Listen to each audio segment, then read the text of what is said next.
Welcome. Thanks for joining today. This is the final class in this series. This one's honestly my favorite because it's a very misunderstood topic. We're talking about autopilot here. So I'm going to talk about and show you how we actually run it here within UserGems without any black box involved. I'll show examples and peeks inside my actual UserGems instance, and you'll see how our team works side by side with AI without losing control and without losing context. But first, before we get into that, let's get into the obligatory agenda. So here's how I am thinking about today. I'll start by resetting what people usually mean when they say AI autopilot, because that term gets used very loosely. Then I'm going to walk through how we actually use it, first from the SDR leader perspective, and then from the rep side. I'll show some real workflows, real tasks, and real examples from my team. And we'll leave a solid chunk of time at the end, of course, for questions, because that's usually where the best stuff comes up. So let's get into it. Before I show anything, I want to be really clear about what I mean when I say autopilot. Most people hear that word and they think set it and forget it, fully automated outbound, AI blasting emails away without any oversight, right? That is not what we're doing here.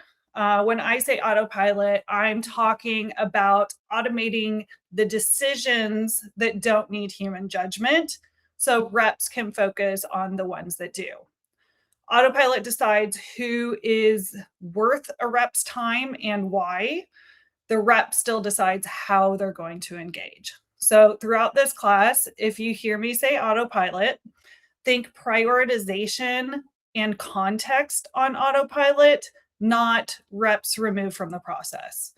That distinction does really matter because everything else that I'm going to talk about is going to build from there. All right, so autopilot is very good at consistency. It doesn't get tired like reps do. It doesn't skip steps, and it applies the same rules every single time. Humans are great at judgment, the live conversations, nuances, timing, knowing when to lean in and when to back off, right? Those instinctual things, the reading the room. The goal here is not replacing reps at all. It's to stop asking them to do the machine work all day that they don't need to do anymore so that they can focus on the parts of the job that actually require them. This is what changes day to day for reps when we're talking about moving to autopilot with AI. In a traditional outbound motion, a lot of energy goes into deciding who to work and what to say. In an AI assisted motion, that decision making happens more upstream. So reps start their day with clarity. They know who they're reaching out to and why. That's what unlocks the speed without burning out your team.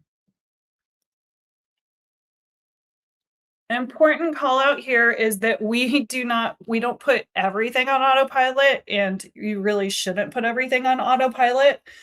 Inbound, active opportunities, high touch ABM, those still stay very much like within human hands and human led. Although we do lean into the automation there too. Autopilot really earns its place in signal based outbound. So that's where the timing matters and scale is required. So if something needs judgment from the start, it doesn't belong in autopilot. If you can think of it in that way. And as I'm going through, y'all, feel free to throw questions in the chat. I forgot to say this up front.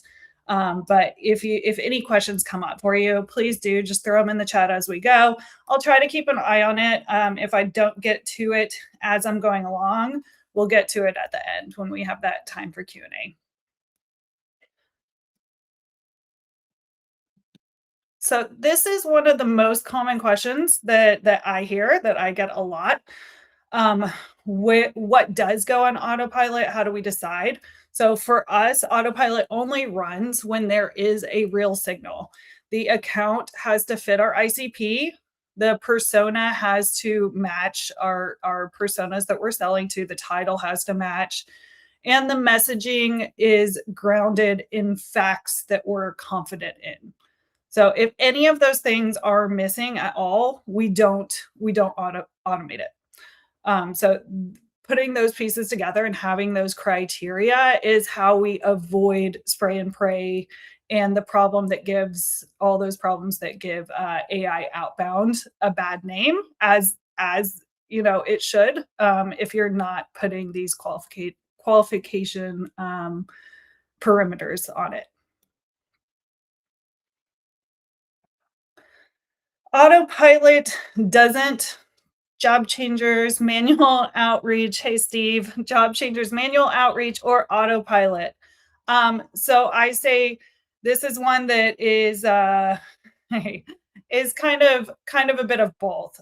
So I am leading into the AI and the automation to kick it off, but with job changers for us, because that is still such a high converting, really strong signal and a chance to really get more personal.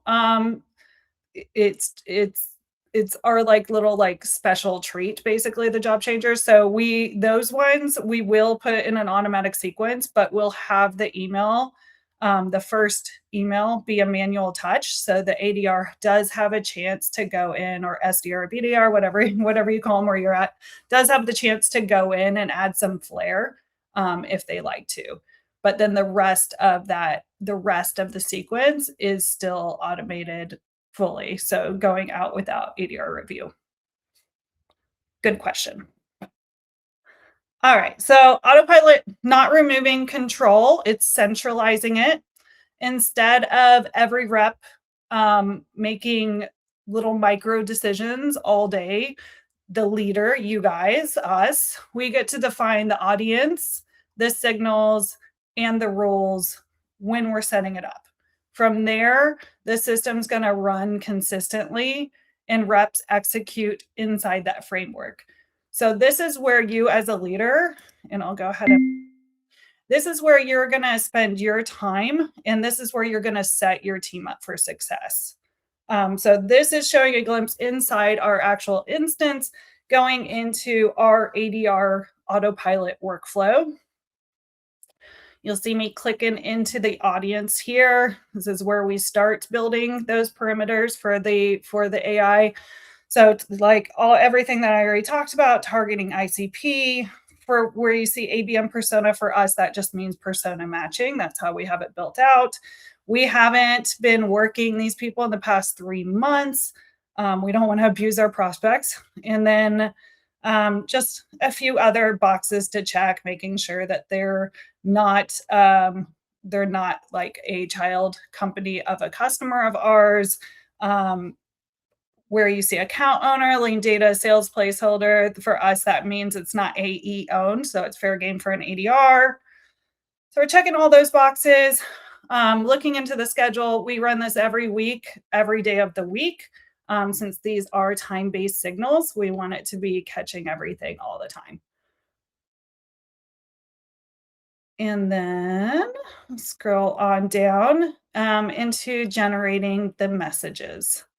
So this is where what I was saying, for you as the leader, this is where you spend the time to save your team the time. It's really getting in and giving the AI every single thing that you can so that it can do the best job it can.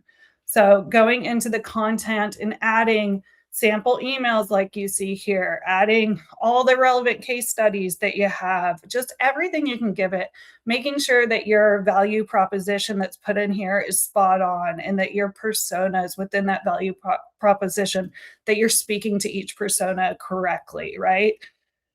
telling it about new features, if you have any new features you're offering, and then adding in links. We do a lot of gifting, especially when it comes to job changers.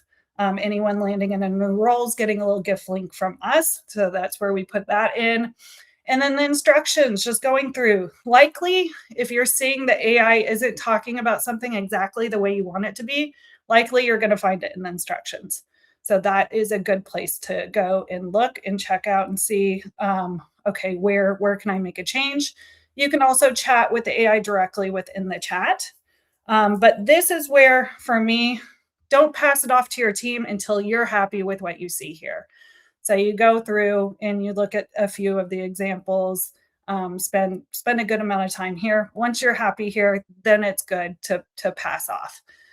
Here I'm just pointing out you can see on this and this autopilot all the first it was looking at the account level signals that are going on here, and then looking at the prospect level, and then this is the cheat sheet as I call it, giving you all the reasons to engage. So these are all the things that the AI is using to craft that message.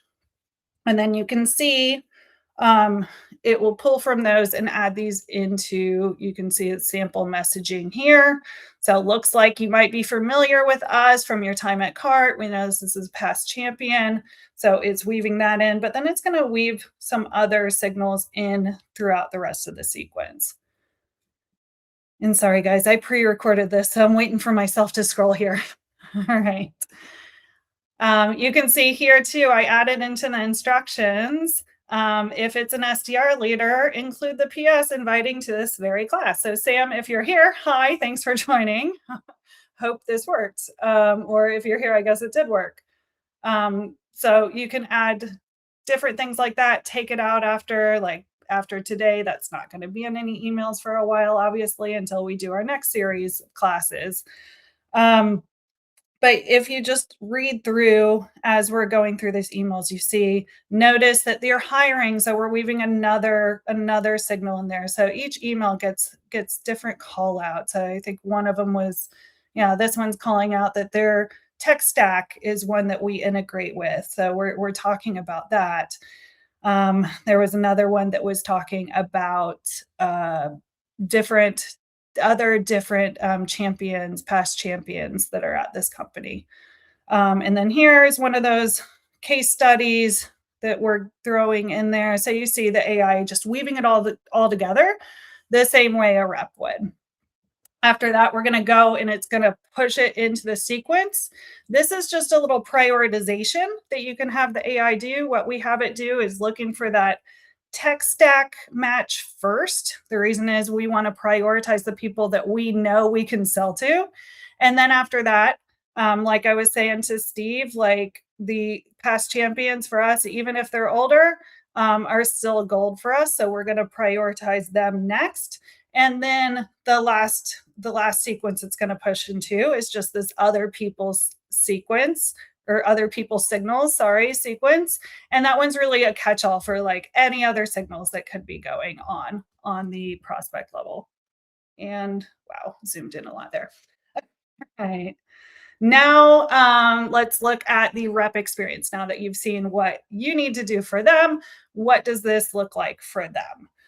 So what reps actually see is a prioritized task list, clear context, and a cheat sheet that they can reference before a call or message. They're not forced to send anything verbatim. The rep is still owns the outreach. So, and what I mean by that is, especially when we're talking about like LinkedIn messages and cold calls, it's not a script they have to follow. It's just giving them the context that they. So just taking a look in here of what this looks like. We use Outreach. So if you use Outreach, this will look familiar to you. Here, I'm just showing that these are the autopilot sequences that I've got it filtered to. So I'm looking, these are actual tasks for my team when I made this video this week. So looking at this first example, you can see they instantly have this context of, okay, we know we can integrate with them. We have customers that they compete with. Those are great things to call out immediately on a call. Look at this next is a really great example. Lots of signals going on the account level of Logan here. So looks like they've been all over our website. Some people at this account have been. They have past champions there. Again, we integrate with their tech stack, recent announcements. We see what kind of tech stack they're using, and they're hiring for relevant roles. So all of this, I'm going to point out to again, going back to before, this is everything that the AI is using in its writing. So it's really seamless experience for the prospect when those emails are going out that are written, that it's weaving all of these things in, and then your team's calling and they're using these very same things. It all works together. So it's not like the AI is talking about one thing and your rep's talking about something else. All right. I think we've got another example here just showing the LinkedIn. And this is what I was talking about of like it's still in your SDR's control. So again, you have your cheat sheet of things going on here, but it's also given a LinkedIn message, suggested LinkedIn message that they can copy and paste.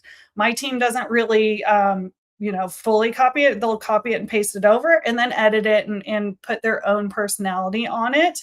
But they have the context, right? They're going to keep the call out of the past relationship. They're going to keep that we sent the gift over. They've got those things already preloaded for them. So it's just a matter of adding a little personality in. One other quick, this is a fun tip that came up today, from a cold call win from my team today. Very practical tip when using this, Chrome extension, this one right here. So this is also a great way to get past, Google call screening, if your team gets put up against those horrible, horrible things too. So instead of a generic opener, you can say something like, "Hey, I saw Judy just joined as the new CMO over there.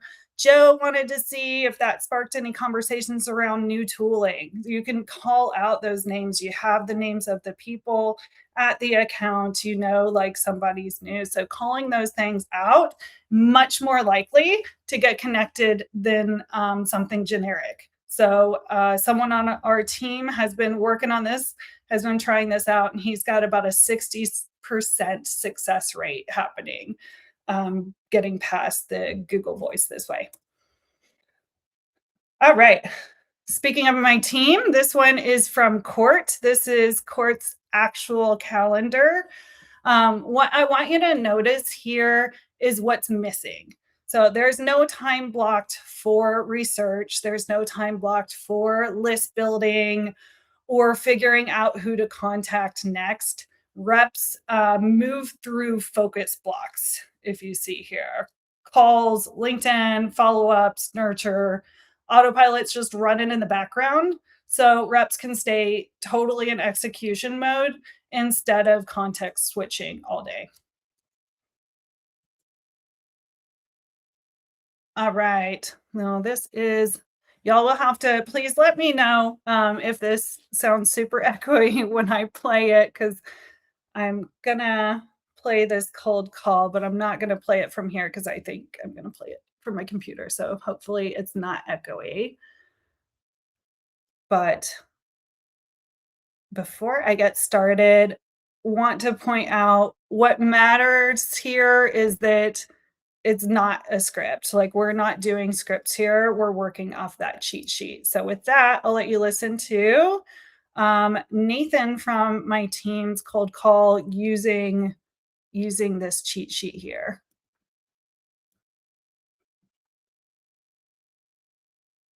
Okay.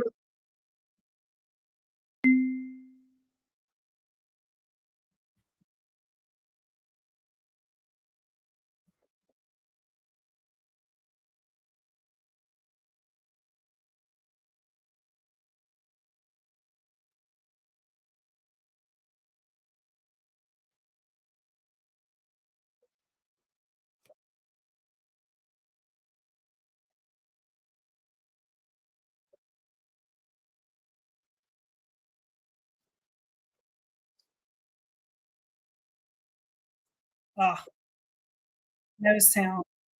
Okay, hang on. Sound on my end. Let's try this, see if it works. I'm sorry. Let's see.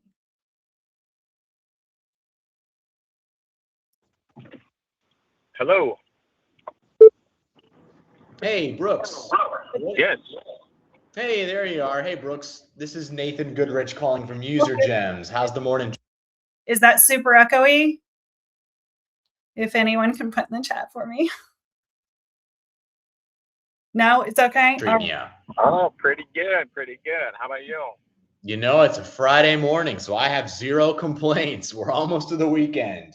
That's good. That's good stuff right there. But I know you weren't expecting a call from an SDR, but I was actually just doing a bit of digging this morning into ProKeep, and I was noticing a couple of things that made me think giving you a quick phone call to chat about your sales and marketing teams might be useful. But do you have 2 minutes to roll the dice with me? Yeah, let's do it. Let's do it. Let's do it. Well, hey, I notice a lot of go-to-market leaders that I'm talking to right now. They mentioned having to cobble together a bunch of sales tools like Zoom Info or Sales Nav just to kind of figure out which accounts and prospects might be good leads to chase. But I guess how is ProKeep going after that today? Yeah, we have a couple different sources: LinkedIn, Sales Nav, and then a couple de-anonymizer tools that we're utilizing. Yeah, how's all that going? Is it effective? Yeah, so far so good. Good. Well, that is literally. I'm glad to hear y'all are actually tracking stuff like that. A lot of people do the spray and pray method still. You'd be shocked how many people I talk to. But I guess for you guys, do you guys track any specific certain signals that are more profitable than others for you guys? Yeah, absolutely. And that's how we kind of figure out what to do more of. Yeah, absolutely. Do you guys do any sort of ABM motions or account-based marketing? Yeah, we do a lot of that as well. Good. Excellent. Well, are you familiar with UserGems at all, or is this completely coming at you cold, Brooks? Cold, ice cold. Okay, I'll warm it up. I'll try my best to warm it up for you. I think somebody over there is taking a deeper dive or looking into UserGems a little bit more. I see a couple of possibilities. I know I think you guys have a Tylin Hoover who used us back at Procore, and Matthew as well. Matthew East, it looks like, was a user of ours for Procore too, but someone's checking our website. But I guess for us, we help teams automate their buying signals with the help of AI. You know, for example, tracking past champions, customers, power users, job changers, things of that nature. You know, routing that information to your reps. Quick example, like if you have a new hire that matches your ICP, or if you have an ABM motion you guys are running that you're trying to decide which accounts to kind of go after, or potentially finding new accounts that would match, I guess, higher yielding accounts. We'll just skip ahead for the sake. And seeing a lot of the right signals and seeing a lot of the right paths, but yeah, still standing a lot of it up, I got you. Well, good. Well, hey, I feel like this call might be then a little bit more premature for potentially if we're able to add value. But what I wouldn't, I mean, again, I don't want to put the cart before the horse, but just so that you're familiar with us or even know kind of what we offer, and for us, I guess, to get whoever is looking into us a little bit further, the information they're looking for. Do you feel like it'd be the worst idea in the world to maybe carve out 15 or 20 minutes next week to maybe just show you what we do, and if it's available? Okay, y'all get the point. He got he did get the meeting booked. But again, what mattered was that this wasn't a script. It was the context that Nathan had. So he knew why Brooks here had been picked. He knew why he mattered before dialing, and that changed the whole tone of the conversation from the beginning. And then the meeting happened because the call felt relevant, not because it was overly polished, although Nathan does have a great phone voice. It was really about calling out the right things at the right time. And of course, like any good cold call, asking the right questions.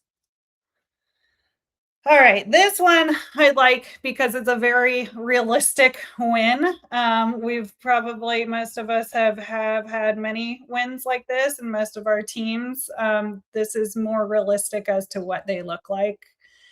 This didn't convert instantly. So Jemmy did kick things off with the first email. The email you see down here is actually, I think, the second email, but sent out one email, no reply. Sent out the second email. It wasn't aggressive. It wasn't a pitch. It was value forward. We're giving little like guide on how to tackle your first 90 days. Also giving the little welcome gift, right, of hey, congrats on your new role. They didn't book right away, which is totally normal, right? We all know that one. That's life. Instead of giving up or restarting the conversation from scratch, the rep stayed present. Giuliano here stayed present. He used LinkedIn to follow up in a way that made sense, referenced the context that was already there instead of pretending this was a total brand new interaction. And then the timing did open up and he got it booked same day, meeting accepted, done. Nothing here was flashy. Autopilot didn't close the deal. It didn't get the meeting booked, but it made sure that Giuliano here wasn't guessing. It gave him that context and gave him that ability to follow up and meet the rep or meet the prospect where they were at. So he didn't have to ask himself, why am I reaching out again? Or what should I say now? He had a reason, and then he used good judgment and leaned in. So that is the pattern to aim for, not just like the instant replies. Of course, we love the instant replies and meetings booked, but the reality is a lot of times it looks like this. Another thing to point out is like no forced or urgency here, just again, staying relevant until the moment is right. All right, this last example I'm going to share with you, and I think it's a beauty. Here's what happened. Jemmy sent an email to someone we already had history with. Nothing fancy, just relevant context. Again, landing at the right time. That person reads it and thinks, oh, this isn't for me, but this is interesting. So they forward it internally to their VP of sales. Courtney didn't ask for the intro, didn't hunt that VP. She didn't guess who to escalate it to. It just the guy himself, Lyle, sent it over to Max. And then when Max responds, it's not a tell me more someday. It was a I'm curious how this works. Let's book time. So wins like this, we only see when a few things line up, right? When the signals are really strong, gonna point out this 100 score on this account. So I think the scoring really nailed it because the timing was exact right, and that's what you want to see. And the context is real and within the messaging, and then the messaging is not trying too hard. So when people are internally advocating for you and sending your email over, that's when you know that you've got your autopilot really tuned in, both in targeting of which accounts and which people, and in messaging. All right, I'm gonna end here because this is what actually drives the adoption. Um, can't can't stress enough how much trust is involved in getting an autopilot and getting like using AI efficiently and outbound. It's it's really really important to be able to trust your signals, which means you got to be able to trust your data. Um, but if you have good data like we do, you do that and you lean into it and you can trust it because you as the SDR leader have set it up and you understand what it's doing and why because you've told it to. And then for your team, so you want your team to trust you. You want to understand it well enough that you can explain to them so that it's not a black box for them either, and they lean in. Because the worst thing that you can do here is have your team just like researching everything, and all that time that you've saved by using the AI, you've now lost because your team won't lean into it and won't trust it. So don't research what the system already knows. Use AI drafts as a starting point, especially on LinkedIn, not necessarily a final answer. And again, back to Steve's question, I definitely recommend with past champions as well as a starting point, like, and then, tweak that messaging to have your own personality. And then switch channels when it does make sense. So if people are cold on email, they're not opening, nothing's happening there. Hit them on LinkedIn, hit them on the phone. Don't stay stuck on one channel. Autopilot is gonna get you to the moment, but the rep still decides how to show up and how to actually talk to that prospect to get it over the line. So again, this works when reps trust the system and leaders protect the system because they built it. That is all I have for y'all today. Again, thank you so much for joining for this final session, but I'll open it up to any other questions out there. Anybody? And if there are no questions, then we can all have a bit of time back. And I will say, hope you have, oh, great, Steve, I'm so glad to hear it. Hope you all have an awesome holiday season. Hope next week's quiet for everybody. Hope you all took some time off, have some family time, have some friend time, and a awesome new year as well. Hope your Q4 is landing solid too. If you're here and we're not connected on LinkedIn, we really should be. So shoot me a connection. I'd love just to hang out with other SDR leaders and talk shop anytime. So please shoot one over. All right, Will was a bit late. Recap how we're getting, 60%. Yeah, for the, as far as the connect rate on the Google Voice. So our boy Paolo on our team, let me find that slide. So what he's doing is he's using this signals like cheat sheet that you see here, and he's using it to basically look and see who else is at the company and weave that into a more personalized talk track when he gets the Google Voice. So he'll say something like, saw Judy just joined as the new CMO over there, Joe.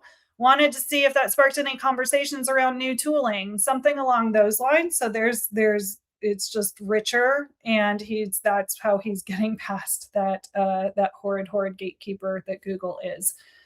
So just name dropping, using signals to name drop. You got it. All right. Well, I think we're good here, but if any other questions come up for you, like I said, hit me up on LinkedIn. I'm pretty active over there. Thanks again. Lots of gratitude for you all attending. There will be a recording that goes out automatically, and these will also be available on the UserGems YouTube channel, as well as on demand on our website. So if you ever need to revisit anything, feel free to go grab the videos there. But happy holidays, happy new year. See y'all next time.